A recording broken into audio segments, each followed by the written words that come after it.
Right, this will attempt to cover magnetic fields from Module 4 of A2. A magnetic field, or B field as we're going to talk about it most of the time, is an unusual field compared to gravitational and electric fields because the forces you're talking about will be at right angles to the field at strength. We normally define this B field, or we measure it in Teslas, and we define the Tesla as being 1 Tesla is the strength of magnetic field required for a 1 meter length of wire carrying 1 amp of current to experience a force of 1 Newton. Whereas gravitational field is measured per unit mass and electric field per unit charge, we measure magnetic field per unit current length. So the magnetic field strength is the force experienced per current length, or more commonly we write that equation as F equals BIL, F equals Bill, quite a lot of people use to remember it. So this is the force experienced by a current carrying conductor at right angles to a magnetic field. And this is where Fleming's left-hand rule becomes particularly important. If you use the first 3 digits on your left hand, if you have a magnetic field and you have a current at right angles to that field, there will be a force exerted at right angles to both of those in the direction indicated by this left-hand rule, which is thoroughly useful. Now this is often called a motor effect because by putting a current through a magnetic field we end up with a force that can cause motion and make something move, such as in a motor. Now we can also apply this rule to an individual travelling particle. And if we're looking at a single particle moving in a magnetic field, we tend to talk about B, Q, V. The force experienced is equal to the magnetic field strength multiplied by the charge multiplied by the velocity it's travelling with. Now this is really useful. The only thing to be wary of is that when using the left-hand rule in this situation to work out the direction of force, you've got to be very careful with current, because current is defined as the direction of flow of positive charge. So if you have a negatively charged particle moving upwards in a magnetic field, then you define the current as moving downwards, the effective direction of net positive charge flow. So these are the forces experienced by either a length of wire or by a charged particle moving at right angles to a magnetic field. Both really, really useful, not least because this particle moving in a magnetic field could end up performing circular motion, in which case you can put this equation BQV equal to mv squared over r, or to mr omega squared, and you can end up with an expression that allows you to work out what's going on for circular motion of the magnetic field. Really, really useful. This is what you would use to apply to mass spectrometry, etc. So that's our left-hand rule. Our right-hand rule is exactly the opposite. It uses the same fingers on the right hand. They mean the same thing. We're looking at motion, we're looking at magnetic field, we're looking at current, but this time if I move something in a magnetic field I will induce a current along that wire.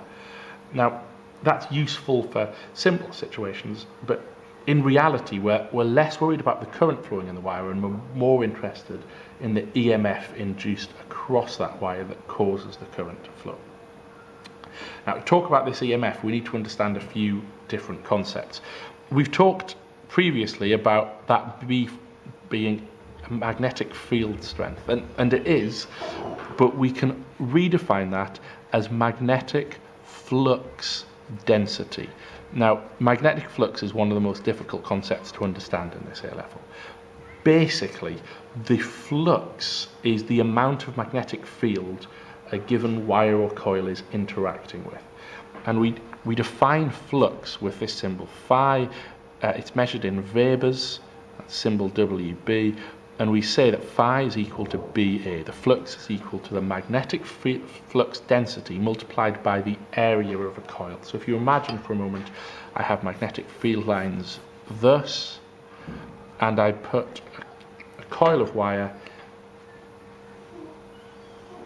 perpendicular to that, such that all of those field lines are going through that coil of wire, then by working out the area of that wire and multiplying it by the magnetic field strength or the magnetic flux density, I would work out phi, the flux, the amount of magnetic flux that this wire is interacting with.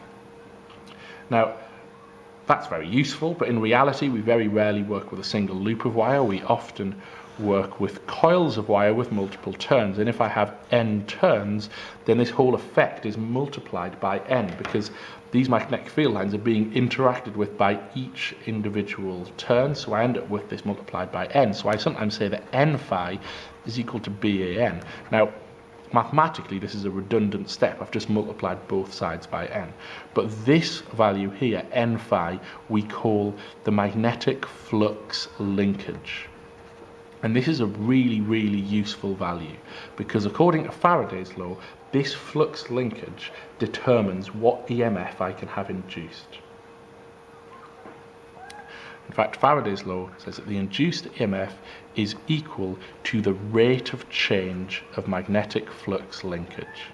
Now, in reality, because n will stay constant, we can take it outside of the differential and we end up with the EMF being equal to n d phi by dt.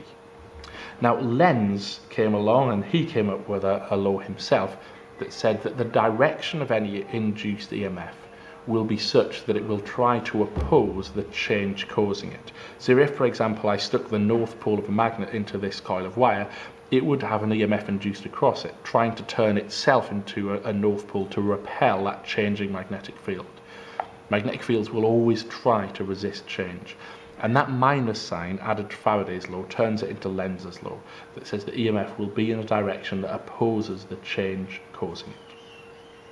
Now, the most common way we use this is to have a coil of wire, which I'm going to draw from the top looking down, so you can just see the plane of the coil of wire, in a magnetic field, and we then cause it to rotate. And that rotation will mean that the coil of wire is experiencing a constantly changing flux linkage, and because its flux linkage is constantly changing, it will have an EMF induced across it all of the time. This allows us to generate EMF. It allows us to generate AC EMF. Now, in this situation, you can probably see that the flux linkage is actually equal to BAN cos theta, where theta is the angle to this line. So when my coil has rotated to this point, it has turned through an angle theta. You can see from this that when theta is equal to 0, this cos function goes to 1, and so n phi is equal to BAN. We have a maximum amount of flux, and similarly when it's at 90 degrees to that, through a quarter of a cycle, cos of theta will be equal to 0, and so we will have 0 flux. So the flux will alternate between a maximum of BAN, 0, minus BAN, 0, and so on as the coil rotates. That's really useful. Even more useful is that if we were to differentiate that to find the rate of change, we would find that we had the induced EMF, which is equal to BAN omega sine omega t. Now, omega t is the same thing as theta, and so all we've done is taken out that factor of omega, so we've got a time-dependent equation. We could just as easily have said that this was BAN cos omega t. We have a time-dependent value of flux linkage, and here we have a time-dependent value of EMF. And you can see here that I have a sinusoidal function. This means that I have an AC output that should be a perfect sine wave. It should have a maximum value of BAN omega, and it should have a minimum value of 0. It should also have a negative maximum of minus BAN omega as the negative maximum EMF. And that is pretty much all there is to AC current, using these equations to work out what the induced EMF will be. Now, one of the most useful applications of this idea of induction is the Humble transformer, which is, we often assume to be 100%. It's not 100% efficient, but we often assume it is because it's about as close as we ever get. And that is our primary coil, and on the other side we will have a secondary coil. And we have different numbers of coils, different numbers of turns on the coils in those two cores. But basically what happens in a transformer is if we apply an alternating EMF to the primary coil, it will cause an alternating current to flow through the primary coil. That primary coil will then have its own magnetic field, so it will generate a magnetic flux.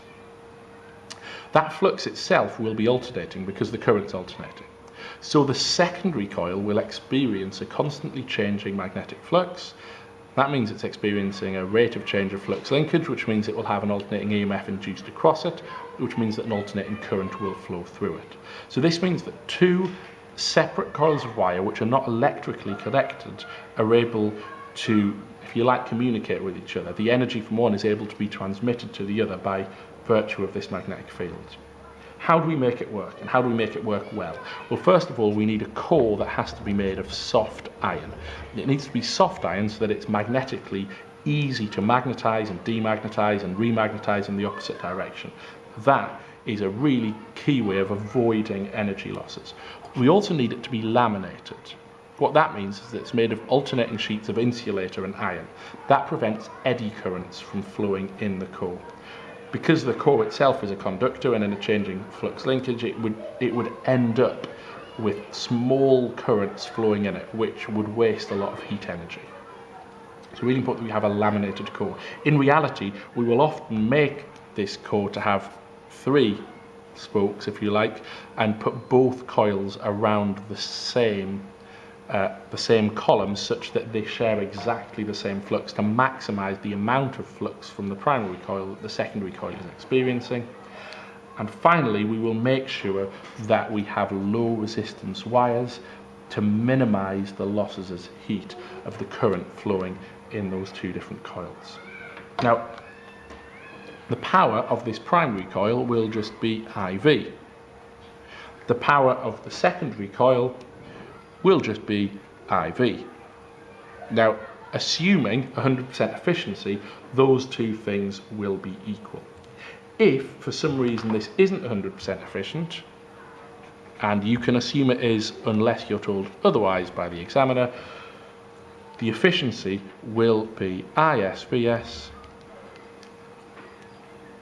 over IPVP, i.e. the power out divided by the power in. As I say, unless you're given numbers that mean this efficiency is less than 100, or you're told explicitly, you can otherwise assume that it will be 100% efficient. There is only one other thing you need to know about transformers, and that is that a step up and step down transformers can change the voltage, and the way they do it is by changing the ratio of turns in the coils.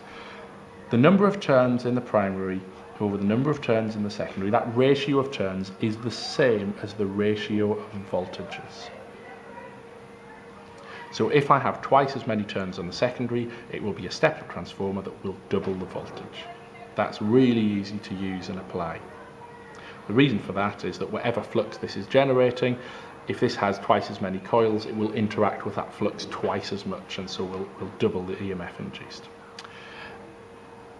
You can also work out a ratio of currents, but you've got to be careful here. Assuming 100% efficiency, that these values are equal, then if I double V, I have to half I. And so the ratio of turns is equal to the inverse ratio of currents. And that is pretty much it for electromagnetic induction.